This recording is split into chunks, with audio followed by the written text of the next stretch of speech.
पहला क्वेश्चन है कि भूपटल की संरचना में पाए जाने वाला सबसे अधिक तत्व है। Option A oxygen, option B nitrogen, option C silicon, option D aluminium. तो इसका जो सही जवाब हो जाएगा वो क्या हो जाएगा, आपको बताना है। क्या हो जाएगा, ऑक्सीजन, नाइट्रोजन, सिलिकॉन या एल्यूमिनियम। तो इसका जो सही जवाब हो जाएगा वो हो जाएगा option number A is the right. Oxygen क्या होता है, भूपटल की संरचना में सबसे ज़्यादा पाया जाता है। लगभग 44 से 46% क्या पाया जाता है, ऑक्सीजन पाया जाता है भूपटल की संरचना में। याद रखिएगा 44 से लगभग 46% तक पाया जाता है ना। तो सबसे ज़्यादा पाया जाता है ऑक्सीजन, दूसरे पे आपका सिलिकॉन पाया जाता है, ठीक है, तीसरे पे आपका एल्युमिनियम पाया जाता है। तो इससे याद रखिएगा सबसे ज़्यादा ऑक्सीजन पाया जाता है। चलिए क्वेश्चन नंबर दूसरे पे चलते हैं। क्वेश्चन नंबर दूसरा कहता है कि प्रथम आंग्ल मराठा युद्ध के दौरान बंगाल का गवर्नर जनरल कौन था, आपको ये बताना है। ऑप्शन ए है वारेन हेस्टिंग, ऑप्शन बी है Cornwallis, option C Metcalfe, option D Lord Clive. तो इसका जो सही जवाब हो जाता है वो हमारा क्या हो जाएगा, option number is the right हो जाएगा। प्रथम आंग्ल मराठा युद्ध के दौरान जो बंगाल का गवर्नर था वो वारेन हेस्टिंग था। बात करें कॉर्नवालिस की, तो कॉर्नवालिस के समय में सबसे पहली चीज़ ये हुई कि सिविल सेवा का जनक इसको माना जाता है। सिविल सेवा का जनक, भारत में सिविल सेवा का जनक कॉर्नवालिस को माना जाता है। साथ में इसने ही अस्थाई बंदोबस्त व्यवस्था जो है चलाई थी। अस्थाई बंदोबस्त, ठीक है, अस्थाई बंदोबस्त व्यवस्था किसने चलाई थी, कॉर्नवालिस के समय में। मेटकाफ को माना जाता है भारतीय प्रेस का मुक्तिदाता। याद रखिएगा भारतीय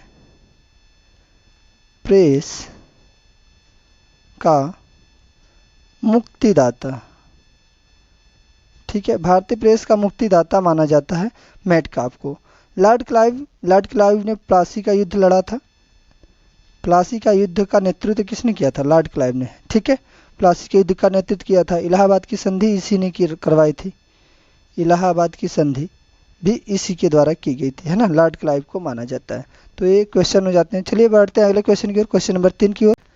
चलिए देखते हैं तीसरे क्वेश्चन की ओर कि प्रित्कर पुरस्कार 2022 किसे दिया गया है। Option A Deepak Dhar, option B Vinod Sharma, option C Francis Kere, option D Balkrishna Doshi. तो इसका जो सही जवाब हो जाता है वो हमारा क्या हो जाएगा, option number C is the right answer. Francis Kere को 2022 का प्रित्कर पुरस्कार दिया जाता है। बात करें प्रित्कर पुरस्कार की, तो ये किस क्षेत्र में दिया जाता है, आर्किटेक्चर के क्षेत्र में दिया जाता है। आर्किटेक्चर के क्षेत्र में, ठीक है,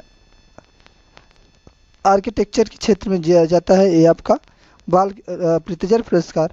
अब बात करें 2022 में दिया गया तो फ्रांसिस केरे को दिया गया। 2018 में बात कर ले एकमात्र ऐसे भारतीय जिन्हें दिया गया ये पुरस्कार बालकृष्ण दोषी, 2018 में इनको ये दिया गया था, ठीक है। 2022 में इनको मिला है रीबा रॉयल गोल्ड मेडल पुरस्कार। रीबा, याद रखिएगा, रीबा रॉयल गोल्ड मेडल पुरस्कार किसको मिला है, बालकृष्ण दोषी को मिला गया है 2022 का।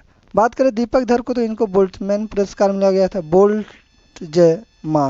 बोल्ट्जमान पुरस्कार से सम्मानित किया गया है। बात करें आगे विनोद शर्मा की, तो विनोद शर्मा को 2022 में सुभाष चंद्र बोस आपदा प्रबंधन पुरस्कार दिया गया। सुभाष चंद्र बोस आपदा प्रबंधन पुरस्कार किसको दिया गया, आपको विनोद शर्मा को दिया गया। चलिए बढ़ते हैं अगले क्वेश्चन की ओर, क्वेश्चन नंबर 4 की ओर। क्वेश्चन नंबर 4 क्या कहता है कि माघी मेले का आयोजन भारत के किस राज्य में अथवा केंद्र शासित प्रदेश में किया जाता है। माघी मेले का, तो ऑप्शन ए है Haryana, option B Rajasthan, option C Punjab, option D Meghalaya. इसका जो राइट आंसर हो जाता है हमारा क्या हो जाएगा, माघी मेले का आयोजन हमारा पंजाब में किया जाता है। पंजाब के कहाँ, मुक्तसर में। याद रखिएगा कहाँ, मुक्तसर में। तो माघी मेले का आयोजन पंजाब के मुक्तसर में किया जाता है। बात करें हरियाणा में, तो हरियाणा में सूरज कुंड मेले का आयोजन होता है। सूरज कुंड मेले का आयोजन कहाँ किया जाता है, सूरज कुंड मेले का आयोजन किया जाता है हरियाणा में।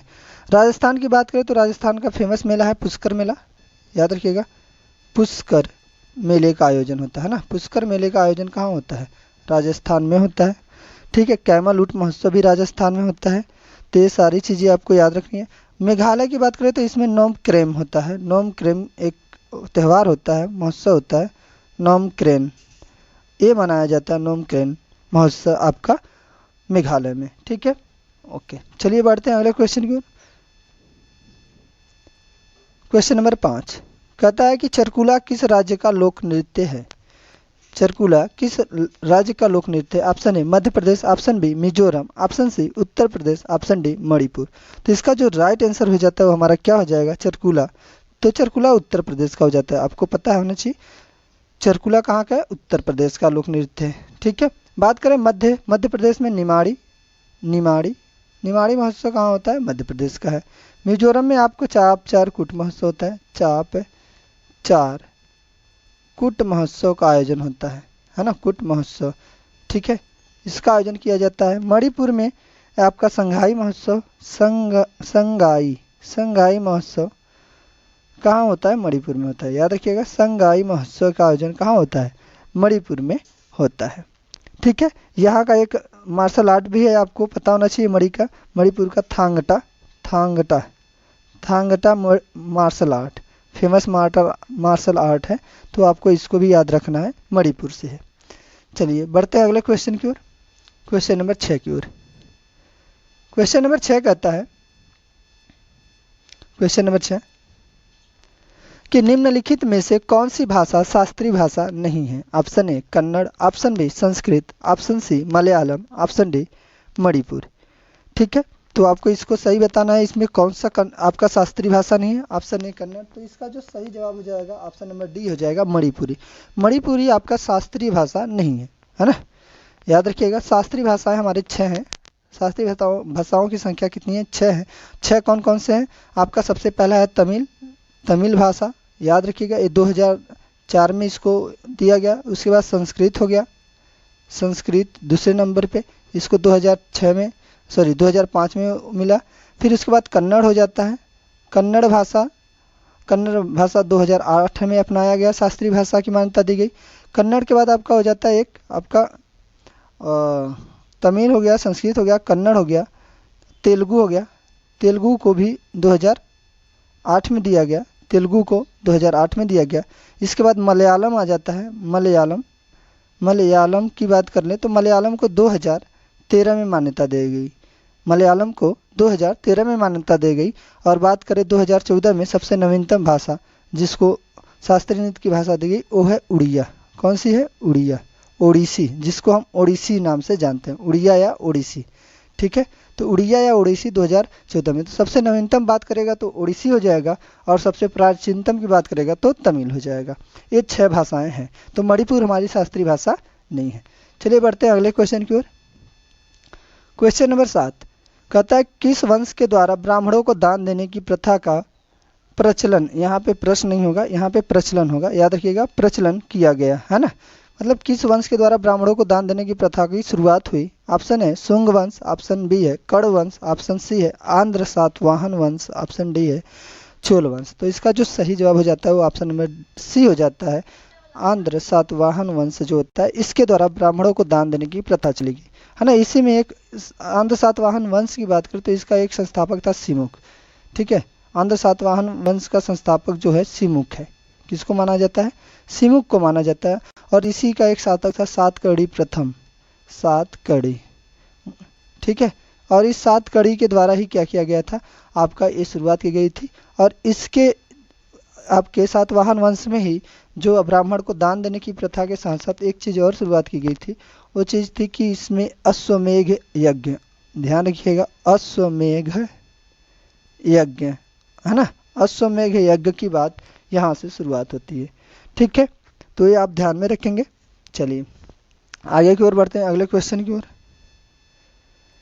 अगला क्वेश्चन कह रहा है कि क्वेश्चन नंबर 8 कि टमटा को हाल ही में जीआई टैग दिया गया। टमटा उत्पाद किस राज्य का उत्पाद है? ऑप्शन ए है उत्तराखंड, ऑप्शन बी है कर्नाटक, ऑप्शन सी है महाराष्ट्र, ऑप्शन डी है असम। तो इसका जो सही जवाब हो जाता है वो हमारा क्या हो जाएगा? इसका जो सही जवाब हो जाएगा उत्तराखंड हो जाएगा, है ना। टमटा कहाँ का है? उत्तराखंड का आपका जीआई टैग इसको प्रदान किया गया है। बात करें महाराष्ट्र की तो महाराष्ट्र में आपको पता है ओडा कोलम चावल है ना, ओडा कोलम चावल और सफ़ेद प्याज, इन दोनों को दिया गया है महाराष्ट्र का जीआई टैग। सॉरी ये महाराष्ट्र का है, कर्नाटक का नहीं है, महाराष्ट्र का जीआई टैग। और असम में जुडिमा वाइन, आपको याद होगा जुडिमा वाइन, ठीक है। तो जुडिमा वाइन असम का है जिसको जीआई टैग प्रदान किया गया है। और महाराष्ट्र का ओडाकोलम चावल और आपका सफ़ेद प्याज है जिसको क्या दिया गया है, जीआई टैग प्रदान किया गया है। चलिए बढ़ते हैं अगले क्वेश्चन की ओर। Question number 9। क्वेश्चन नंबर 9 कहता है कि प्रधानमंत्री नरेंद्र मोदी द्वारा राष्ट्रीय स्टार्टअप दिवस किस तिथि को मनाने की घोषणा की गई है। ऑप्शन ए है 16 जनवरी, ऑप्शन बी है 16 मार्च, ऑप्शन सी है 16 अप्रैल, ऑप्शन डी है 15 मार्च। तो इसका जो सही जवाब हो जाएगा वो हमारा क्या हो जाता है, 16 जनवरी। Option is the right answer. 16 जनवरी को प्रधानमंत्री ने क्या किया, स्टार्टअप दिवस मनाने की घोषणा की गई है, ठीक है। बात करें 16 मार्च की, तो 16 मार्च को टीकाकरण दिवस मनाया जाता है। टीकाकरण दिवस याद रखिएगा, टीकाकरण दिवस किस मार्च को मनाया जाएगा, 16 मार्च को। और बात करें 15 मार्च को, तो विश्व उपभोक्ता दिवस होता है। विश्व उपभोक्ता दिवस, उपभोक्ता दिवस की बात करें तो ये आपका हो जाता है 15 मार्च को, तो याद रखिएगा। चलिए बढ़ते हैं आगे की ओर, अगले क्वेश्चन की ओर। Question number 10। क्वेश्चन नंबर 10 कहता है कि गरुड़ शक्ति युद्ध अभ्यास भारत और किस देश के बीच होने वाला युद्ध अभ्यास है। Garuda Shakti, option A Australia, option B France, option C England, option D Indonesia. तो इसका जो सही जवाब हो जाता है वो ऑप्शन नंबर डी हो जाता है, इंडोनेशिया। इंडोनेशिया के साथ भारत गरुड़ शक्ति युद्धाभ्यास करेगा, ठीक है। बात करें ऑस्ट्रेलिया के साथ, तो भारत का कोई ऐसे नहीं होता, लेकिन मालाबार एक युद्धाभ्यास होता है जिसमें ऑस्ट्रेलिया, भारत, जापान और अमेरिका भाग लेता है। याद रखिएगा, ऑस्ट्रेलिया के साथ साथ कौन होता है, इसमें यूएसए होता है, इसमें जापान होता है और इसमें आपका भारत होता है, इंडिया। तो भारत, ऑस्ट्रेलिया, जापान ये मिल के मालाबार युद्धाभ्यास करते हैं। फ्रांस के साथ हमारी शक्ति युद्धाभ्यास होता है, शक्ति और डेजर्ट नाइट, डेजर्ट याद रखिएगा, डेजर्ट नाइट युद्धाभ्यास और शक्ति युद्धाभ्यास फ्रांस के साथ है। इंग्लैंड के साथ अजय वॉरियर्स और साथ में कौन सा होता है आपका, कोंकण। तो ये इंग्लैंड के साथ होते हैं। चलिए बढ़ते हैं अगले क्वेश्चन की ओर, क्वेश्चन नंबर 11 की ओर। अगर वीडियो आपको, क्वेश्चन नंबर 11 की बात करने से पहले अगर वीडियो आपको पसंद आ रही हो तो वीडियो को लाइक कर दीजिएगा, शेयर भी करिएगा, सब्सक्राइब कर लीजिएगा। अगर चैनल पे पहली बार विजिट कर रहे हैं तो चैनल को सब्सक्राइब कर लीजिए, जिससे आपको हमारे नए वीडियो की नोटिफिकेशन मिलती रहे, इसलिए बेल आइकन को भी आप प्रेस कर दीजिएगा। चलिए बढ़ते हैं अगले क्वेश्चन की ओर, क्वेश्चन नंबर 11 की बात करते हैं। क्वेश्चन नंबर 11 कहता है भारत में केंद्रीय जांच ब्यूरो की स्थापना किस समिति की सिफारिश पर की गई थी। ऑप्शन ए है शिव रमन समिति, ऑप्शन बी है सूर्य प्रकाश समिति, ऑप्शन सी है के संथानम समिति, ऑप्शन डी सरकरिया आयोग। तो इसका जो राइट जवाब हो जाएगा वो हो जाता है हमारा कौन सा, केंद्रीय जांच ब्यूरो की। तो ऑप्शन नंबर सी के संथानम समिति, ठीक है। क्या आंसर हो जाएगा, के संथानम समिति के द्वारा हमारे केंद्रीय जांच ब्यूरो की स्थापना की गई है। बात करें शिव रमन समिति के द्वारा, तो नाबार्ड की होती है स्थापना 12 जुलाई 1982 को नाबार्ड की स्थापना होती है, ये आपको याद रखना है, 12 जुलाई 1982 को। सूर्य प्रकाश समिति के द्वारा क्या किया गया, राज्य टीवी और लोकसभा टीवी, राज्यसभा टीवी और लोकसभा टीवी को मिला के संसद टीवी का बना दिया गया। ये सूर्य प्रकाश समिति की सिफारिश पे हुआ, ठीक है। सरकारिया आयोग केंद्र और राज्य के बीच जो कर हैं उसको अलग अलग करने के लिए गठन किया गया था, केंद्र और राज्य के बीच संबंध को स्थापित करने के लिए। याद रखिएगा, केंद्र और राज्य के बीच संबंध के लिए सरकारिया आयोग का गठन किया गया था। तो ये सारे ऑप्शन आपके हो जाते हैं। चलिए बढ़ते हैं अगले क्वेश्चन की ओर, क्वेश्चन नंबर 12। क्वेश्चन नंबर 12 कहता है कि किस संविधान संशोधन के द्वारा कि शिक्षा वन तथा वन्य जीव और मापतल को राज्य सूची से समवर्ती सूची में शामिल कर दिया गया। ऑप्शन ए है 44वें संविधान संशोधन, ऑप्शन बी है 42वें संविधान संशोधन, ऑप्शन सी है 52वें संविधान संशोधन और ऑप्शन डी है 61वें। तो इसका जो राइट जवाब हो जाता है वो कौन सा हो जाता है, 42वां संविधान संशोधन। 42वें संविधान संशोधन द्वारा ही क्या किया गया, शिक्षा वन और वन्य जीव को राज्य सूची से निकाल के समवर्ती सूची में शामिल कर दिया गया था। ओके, चलिए अब बात करते हैं 44वें संविधान संशोधन की। तो 42वें संविधान संशोधन में एक चीज देख लेते हैं कि इसका संशोधन हुआ था। तो इसका संशोधन हुआ था 1976, याद रखिएगा 1976 में 42वां संविधान संशोधन हुआ था। और स्वर्ण सिंह समिति की सिफारिश हुआ था, स्वर्ण सिंह समिति, है ना। तो स्वर्ण सिंह समिति की सिफारिश पे भी ये हुआ था, ये भी बताते चले। अब बात करते हैं 44वें संविधान संशोधन की। तो 44वां संविधान संशोधन के द्वारा संपत्ति के अधिकार को क्या बना दिया गया था, मौलिक अधिकार से हटा के आर्टिकल 300A में डाल दिया गया था, है ना, संपत्ति के अधिकार में। तो मौलिक अधिकार से हटा दिया गया था संपत्ति के अधिकार को, 44वें संविधान संशोधन के द्वारा किया गया। 61वें संविधान संशोधन की बात करें तो इससे जो चुनाव में वोट करने की उम्र थी 21 वर्ष, 21 वर्ष इसे घटाकर कितना कर दिया गया था, 18 वर्ष कर दिया गया था 61वें संविधान संशोधन के द्वारा। चलिए बढ़ते हैं अगले क्वेश्चन की ओर, क्वेश्चन नंबर 13। चलिए क्वेश्चन 13 की ओर बात करते हैं। क्वेश्चन 13 कहता है पंचायतों के लिए निर्वाचन के संबंध में सही है। ऑप्शन ए अनुच्छेद 243 है, ऑप्शन बी अनुच्छेद 243 ट, ऑप्शन सी अनुच्छेद 243 घ, ऑप्शन डी अनुच्छेद 243 ख। तो इसका जो सही जवाब हो जाता है वो हमारा हो जाता है option number B is the right answer, अनुच्छेद 243 ट। इंग्लिश में आप इसको देख लो तो आपको आसानी से समझ में आएगा। झ को बोलते हैं आई, ट को बोलते हैं के, ठीक है, के, और इसको डी और इसको बोलते हैं आपका बी। तो आपको पता है कि अनुच्छेद 243D में आरक्षण की बात की गई है, पंचायतों के लिए आरक्षण की बात की गई है 243D में। बी में आपका पंचायतों के गठन की बात की गई है, याद रखिएगा पंचायतों के गठन की बात इसमें की गई है, पंचायतों के गठन की बात, है ना। तो एक गठन हो जाता है। बात करें आई में तो पंचायतों के लिए वित्त की व्यवस्था, पंचायतों के लिए वित्त की व्यवस्था की बात की गई है आपका 243 आई में, और 243 के में आपका पंचायतों के निर्वाचन के संबंध में हो जाता है। तो इसका राइट आंसर हो जाएगा 243 के यानी ट। चलिए बढ़ते हैं अगले क्वेश्चन की ओर, क्वेश्चन नंबर 14। क्वेश्चन नंबर 14 कहता है कि किस संविधान संशोधन द्वारा SC ST के लिए आरक्षण की अवधि को 10 वर्ष के लिए बढ़ा दिया गया था। जो SC और ST समुदाय था, SC और ST, इनके लिए जो पंचायत में आरक्षण है वो 10 वर्ष के लिए बढ़ा दिया गया था। ऑप्शन ए है 102वां संविधान संशोधन, ऑप्शन बी 103वां संविधान संशोधन, ऑप्शन सी 104वां संविधान संशोधन और ऑप्शन डी 105वां संविधान संशोधन। तो इसका जो सही जवाब हो जाता है वो हमारा क्या हो जाता है, option number C is the right answer हो जाता है। 104वां संविधान संशोधन था, 104वां संविधान संशोधन के द्वारा जो ST SC के लिए आरक्षण था उसको कितने वर्ष के लिए बढ़ा दिया गया, 10 वर्ष के लिए बढ़ा दिया गया। साथ में जो एंग्लो इंडियन पद था, है ना, आपका लोकसभा में, उसको समाप्त कर दिया गया। चलिए अब बात करें 102वां संविधान संशोधन की बात करें तो इसमें राष्ट्रीय पिछड़ा आयोग की गठन की गई थी, राष्ट्रीय पिछड़ा आयोग की बात की गई थी, याद रखिएगा राष्ट्रीय पिछड़ा आयोग की बात इसमें की गई थी। और 130वें में EWS, है ना, EWS जो हैं उनके बारे में बात की गई, उनको 10% आरक्षण प्रदान किया गया, 10% लोगों को। और 105वां में जो पिछड़ा आयोग है बताया गया कि इस पिछड़े आयोग में कौन सी जातियां शामिल होंगी, इसका निर्धारण 105वें संविधान संशोधन के द्वारा राज्य को दिया गया कि राज्य ही इसका निर्धारण करेंगे कौन पिछड़े जाति में आएंगी। चलिए बात करते हैं अगले क्वेश्चन की ओर, क्वेश्चन नंबर 15 की ओर बढ़ते हैं। क्वेश्चन नंबर 15 कहता है किस अनुच्छेद में यह कहा गया कि राज्य लोक कल्याण की अभिवृद्धि के लिए सामाजिक व्यवस्था बनाएगा। Article number 39, article number 38, article number 40 और आर्टिकल नंबर 45 से आपके ऑप्शन हो जाते हैं। तो इसका जो सही जवाब हो जाता है वो हमारा क्या हो जाएगा, option number B is the right. अनुच्छेद 38 में हमारा क्या कहा गया है कि राज्य को लोक कल्याण की अभिवृद्धि के लिए सामाजिक व्यवस्थाएं बनाने का काम राज्य के नीति निर्देशक तत्वों के अंतर्गत एक कहा गया है।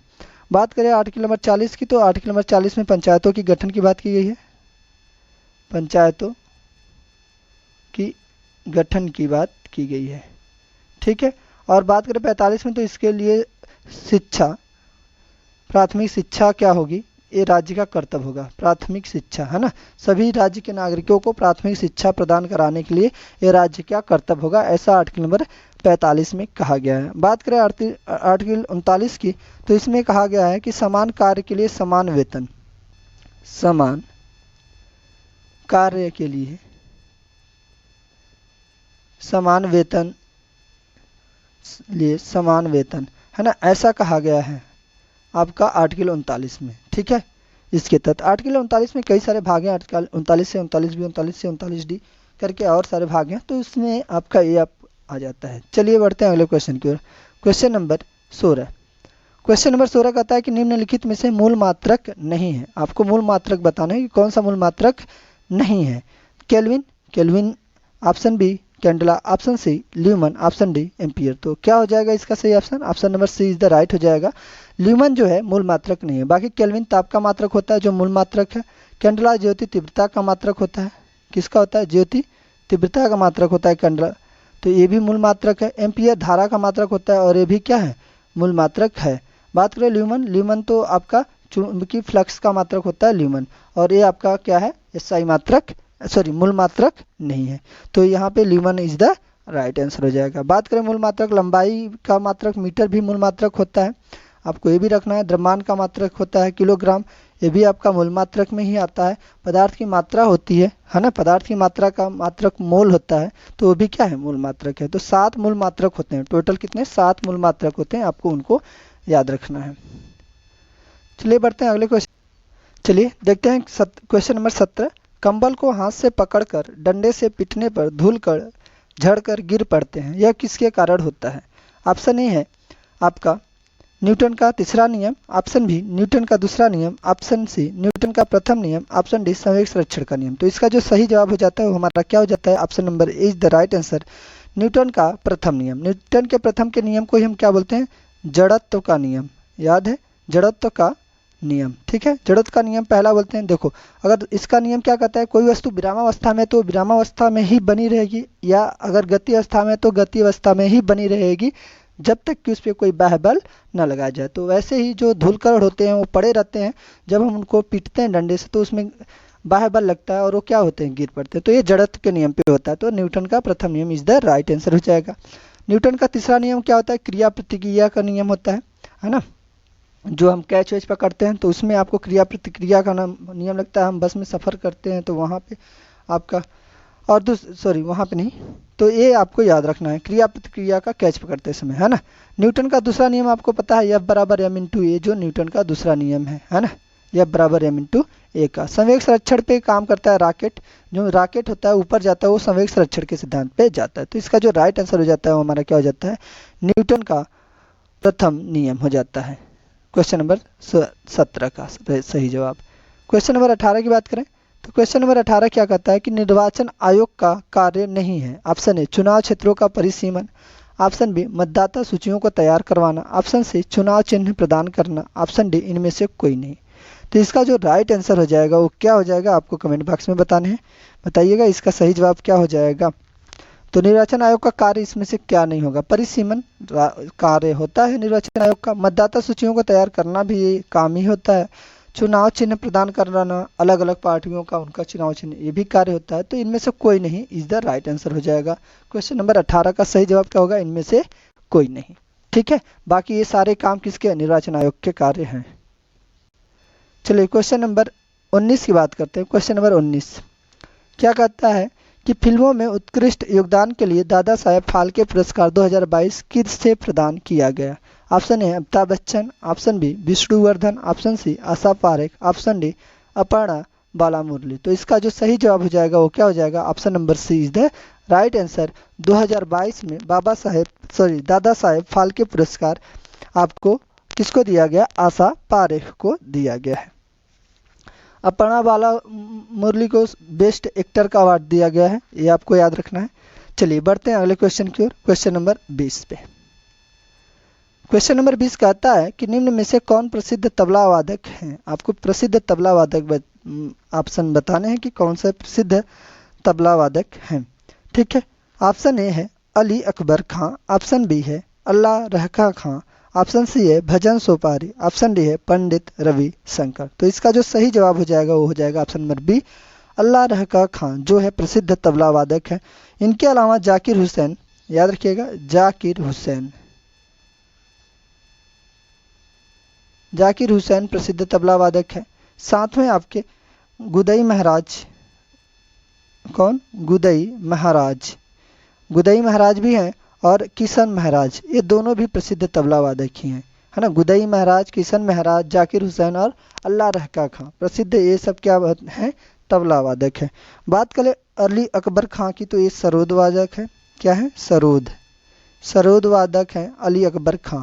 भजन सोपारी की बात कर ले तो भजन सोपारी आपके संतूर वादक हैं। किसके हैं? संतूर वादक। अभी हाल ही में भजन सोपारी की मृत्यु हो गई, तो ये इंपॉर्टेंट भी क्वेश्चन बनता है कि भजन सोपारी किस वाद्य यंत्र के प्रसिद्ध ज्ञाता थे, तो ये आपके संतूर के थे, है ना, संतूर वादक थे। संतूर वादक भजन सोपारी थे। और एक और है आपके शिव शंकर शर्मा, याद रखिएगा, शिव कुमार शर्मा, शिव शंकर नहीं, शिव कुमार, याद रखिएगा, शिव कुमार शर्मा भी आपके क्या है? प्रसिद्ध है, आपके संतूर वादक रहे हैं। पंडित रविशंकर की बात करें तो ये सितार वादक थे। पंडित रविशंकर किसके वादक हैं? सितार वादक। आपको ये याद रखना है, सितार वादक हैं पंडित रविशंकर। तो इसका सही जवाब क्या हो जाएगा? अल्लाह रखा खां प्रसिद्ध तबला वादक थे। चलिए क्वेश्चन नंबर आगे बढ़ते हैं, क्वेश्चन नंबर 21 की तरफ।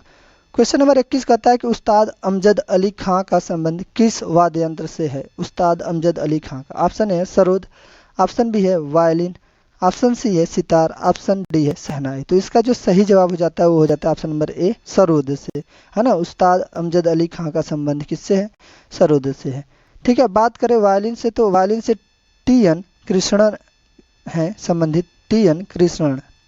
कृष्णन, ठीक है, टी.एन. कृष्णन है आपके वायलिन से संबंधित। सितार से आपको बताया उमा शंकर है, उमा शंकर मिश्र, याद रखिएगा, उमा शंकर मिश्र आपका किससे है? सितार से, उमा शंकर मिश्र इनका पूरा नाम है। ठीक है, और अभी हमने बताया पंडित रविशंकर भी आपके क्या हैं? सितार से हैं।